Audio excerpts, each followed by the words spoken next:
Hey everyone, welcome back to another video. So it's game week 27 team selection.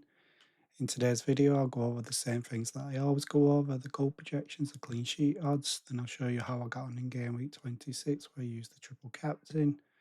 And I'll show you my side for game week 27, talk about my transfer plans. Then I'll show you the captaincy rankings for this game week and who I'm thinking about captaining.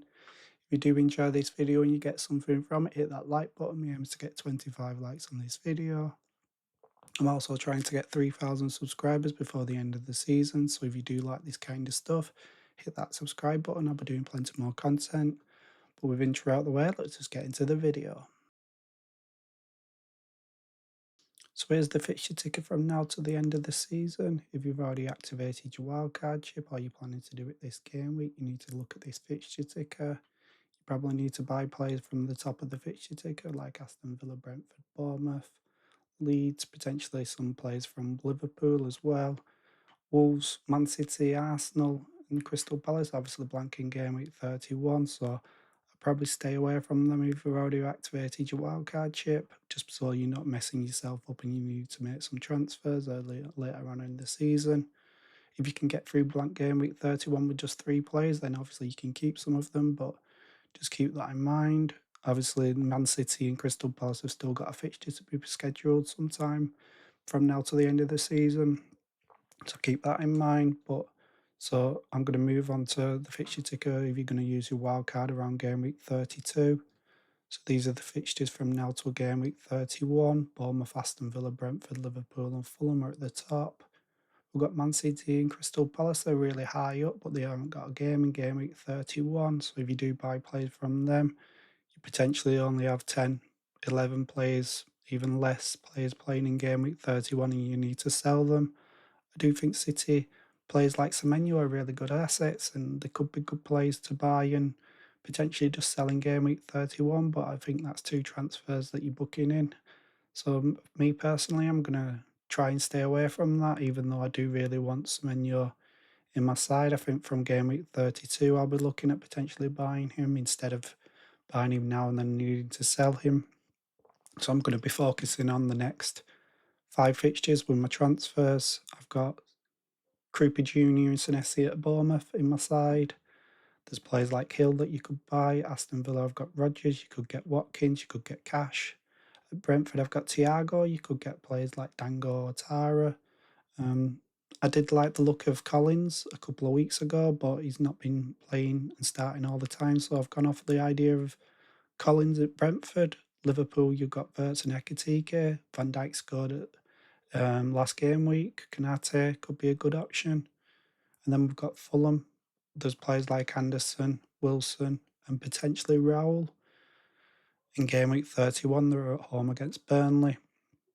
That could be a really good fixture. They've got West Ham at home in game week 29, so you could potentially get some Fulham players around game week 29 and have them for West Ham, Nottingham Forest and Burnley before you wildcard and get them out your side. But these are the clean sheet odds for game week 27. Chelsea have got the best clean sheet odds. They're at home against Burnley. Crystal Palace are just behind them with 41%. Arsenal are in third place with 40%. Aston Villa 35%, and then we've got Liverpool, Brentford, and then we've got City, Liverpool, Brentford, Sunderland, Fulham and Man United.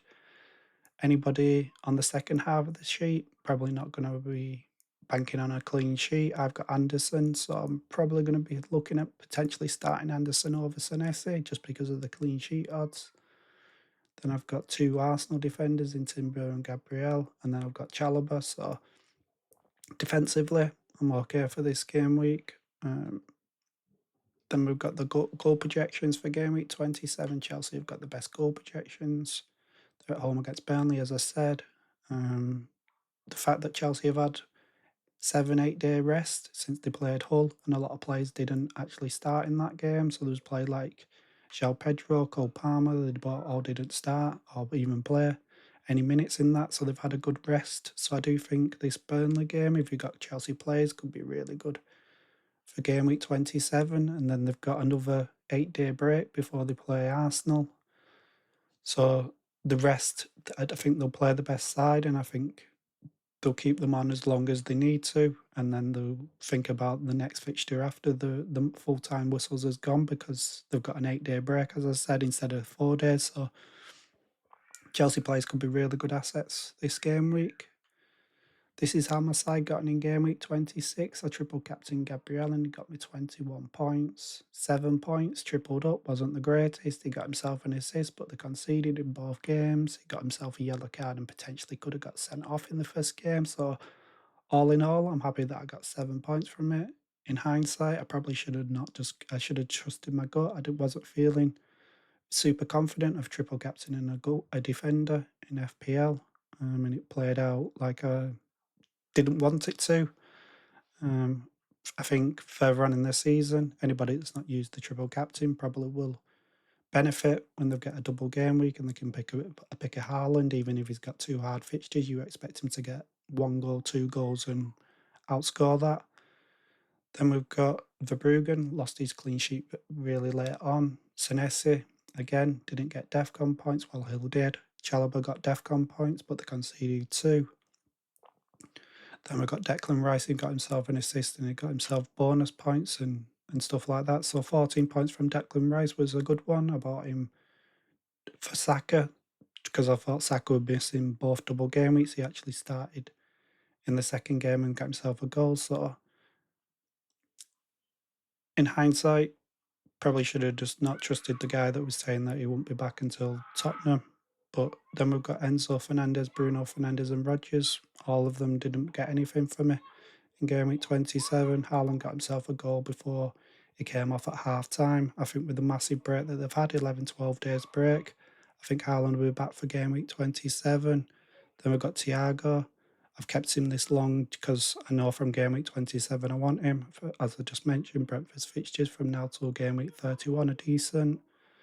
Then we've got Krupa Jr. on my bench and I'm not too sure if I'm going to keep him. He didn't start in game week 26, so I've now dropped down from 62k to 90k after using my triple captain, so it hasn't been the greatest of game weeks. I'm happy that I'm still in the top 100k. I'm hoping I can turn it around. I'll be honest, I've not had the greatest of seasons. I've made a few changes and 50-50 calls have gone the wrong way, which is part and parcel of FPL, but I think even 15 seasons in, 16 seasons in, I'm still learning how to play this game. So it's you make mistakes as you go, but I'm just going to move on and talk about my side for game week 27. So I've got Verbruggen away against Brentford, or I've got Dubravka away against Chelsea. I didn't really want to use a goalkeeper transfer, but I'm looking at potentially selling Verbruggen, to be honest, in the next 2 or 3 game weeks, and trying to get a goalkeeper that could potentially get a clean sheet or 2. I'm not really confident of Verbruggen doing that. Don't really like that I've used quite a few transfers on goalkeepers. I bought Nick Pope in a wildcard, then I sold him for Ryan, then I've sold him for Bruggen. So I'm using a lot of transfers on goalkeepers this season, which I haven't usually do. Then we've got Timber, Anderson, Gabriel and Chalobah starting for me. Sunderland, Anderson's away against Sunderland. Sunderland have been really good at home, so I'm not really confident of a clean sheet in that one. I could start Wilson instead against Sunderland, or I could start Senesi away against West Ham. West Ham have looked a lot better over the last few game weeks. Then I've got Krupa Jr. third on my bench. Not too sure if he's going to start, and I'm not too sure if I want to keep him. Thinking I might just sell him. And I'll talk about that in a second. The other player that I'm thinking about potentially selling is Declan Rice. I bought him 2 game weeks ago and he's done well for me. I think he's got 19 points over the 2 game weeks. So it's not too shabby. I think he could keep ticking along, but with there only being 4 game weeks until a wild card, I'm thinking I might just attack the fixtures. Arsenal have got Tottenham and then they've got Chelsea in the next 2. I think he will get DEFCON points and he probably will keep ticking over, but I'm hoping I can get somebody that can get some goals and assists. Will it work out? I'm not too sure. So let me know in the comment section. Would you sell Declan Rice or would you just keep him and not use your transfer? Got 2 free transfers and let's look at the players that's on my shortlist. So this is my shortlist. As I mentioned, I might sell Verbruggen in the next few game weeks and I'm looking at potentially getting somebody like Leno or Petrovic or Kelleher. Alisson I do like, but at the price he is, I'm not too sure if I want to spend that. I like Leno because they've got West Ham, Nottingham Forest and Burnley at home in game week 31. So I think he could easily keep a clean sheet or two in them 3 games and hopefully be worthwhile of a transfer instead of Verbruggen, who's got teams like Liverpool in them fixtures. So I'm not too sure about keeping Verbruggen. Then if I do make a transfer, probably Chalobah that I sell. If I do sell Chalobah, probably for somebody like Van Dijk, Kanate, Cash, Hill or Coyote. I did have Collins on my shortlist, but I took him off because I'm not too sure if he keeps starting. Van Dijk, I did have on the shortlist before all this, and then he scored, so his price is probably going to go up and people are going to start buying him, but he was on my eye line of potentially buying again. Liverpool have looked a lot better. Then for midfielders, as I said, I'm potentially going to sell Declan Rice. Do I go for somebody like Wirtz? Do I go for somebody like Dango instead? Both of them have got some good fixtures. Ryan has got some good fixtures. Bournemouth have got some good fixtures. The only thing that's putting me off Ryan is Tavernier could be back in the next few game weeks. Will Kroupy start one and Ryan not start? And in game week 31, Bournemouth have got United. So I'm not too sure if he does well in game week 31 where I definitely need him. So I'm thinking maybe I just go for somebody like Dango that's got a better fixture in game week 31. Then for the forwards, I've got Ekitike, Watkins, Evan Nielsen, Raul and Calvert-Lewin on my shortlist. I am looking at potentially just getting Ekitike. I'll just talk you through the shortlist and the transfer options. So transfer option number 1 is just to sell Declan Rice and get Wirtz instead of him. I've got 2.5 million in my budget, just spend on one player. I'm not too sure if I want to do that. The thing that I'm not too sure about is, do I want to keep Kroupy? Because in game week 31, as I said, he's got United. I'm not sure that he's going to be starting all the time. Will I get to game week 31 and not want to keep him? So I'm thinking, do I just rip the bandage off, the plaster off now and buy somebody that I'm happy with and can play over the next 4 or 5 game weeks? So the option number 2 was to sell both of them, Rice and Kroupy, and get Wirtz and Raul. I can afford this just about. I think I've got 0.2 million in the bank if I do this, so I can wait and see if I do fancy this and wait up until Saturday for the deadline. If one of them goes up, it doesn't matter. I'm making a better decision if I can wait. The other option is to sell Declan Rice and Kroupy and get Ekitike and Dango. That is the one that I really do like, but I can't miss a price rise or price fall on I've got Declan Rice at 0.1 more than I bought him for, so I can lose out a 0.1 on him and Kroupy. It looks like he's closer to going up than down, but if Ekitike or Dango is going to go up in price, then I have to make the transfer early or I'm priced out. I've got 0.0. So it's out of, do I want Wirtz or do I want Ekitike? And I'll be honest, I keep changing my mind.